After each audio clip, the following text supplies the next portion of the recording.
realizing that we're more alike than we are different is the first step. I'm the co-chair of the Racial Justice Committee. We're going to, get active and get out and help the YWCA eliminate racism. And I'm also helping them create a position for a racial justice coordinator. We really felt it would be important to have a staff member dedicated to the work of eliminating racism. And it's been very challenging to find the funds. Women are not splitting the power with our partners in life in the way that we had hoped would happen in this day and age. In addition to that, we very sadly at the YWCA had to create the Shanklin Center for Senior Enrichment.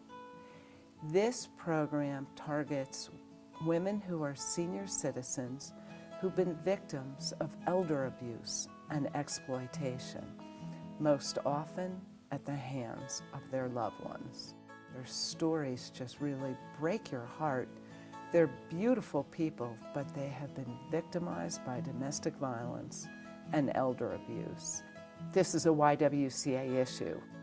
Yes, ma'am. It was very hard, very hopeless.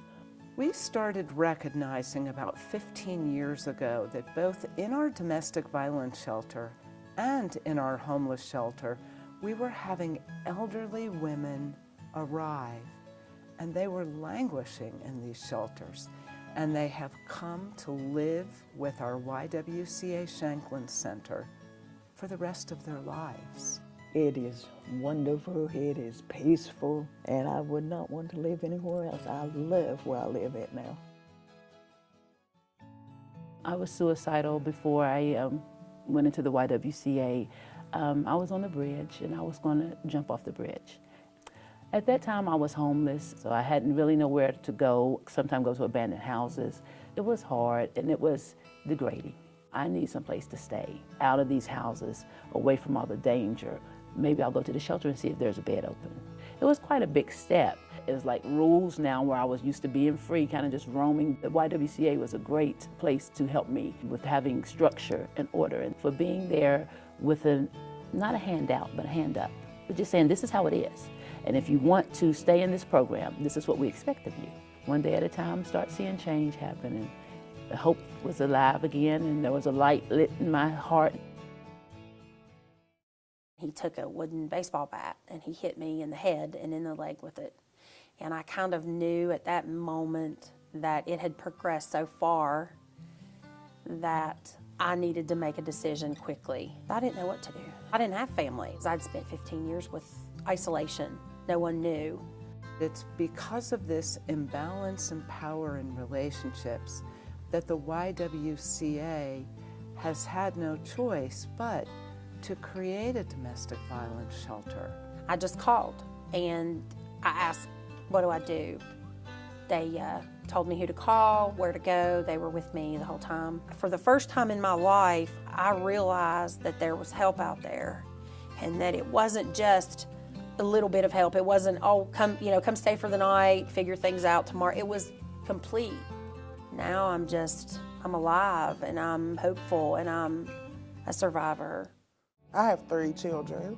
I'm a single mom. I don't really get any financial help. It started out originally, so I was able to work.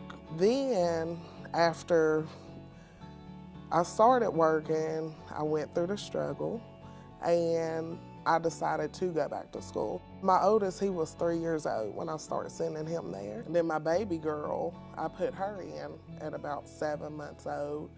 Within a month or so, she was walking. She was saying full sentences or close to full sentences before she was 12 months old. It's like once she was around people in the learning environment, she just took off and excelled. Both of them did. And that's all from being at the daycare. What do they say? It takes a village to raise a child. And that's exactly what they are there at Mel Wolf. It's a part of my everyday life. Like, I don't know what I would do without them. They care for my kids the way that I would care for them myself at home. The YWCA never sits down because really there's no room to sit down. You have to step up you have to weigh in, and not just during times of crisis, but at all times. We will never be able to achieve peace, justice, freedom, and dignity for all unless we completely eliminate racism and fully empower women. Until that time happens, the YWCA will be there, day in, day out, fighting to make this dream come true.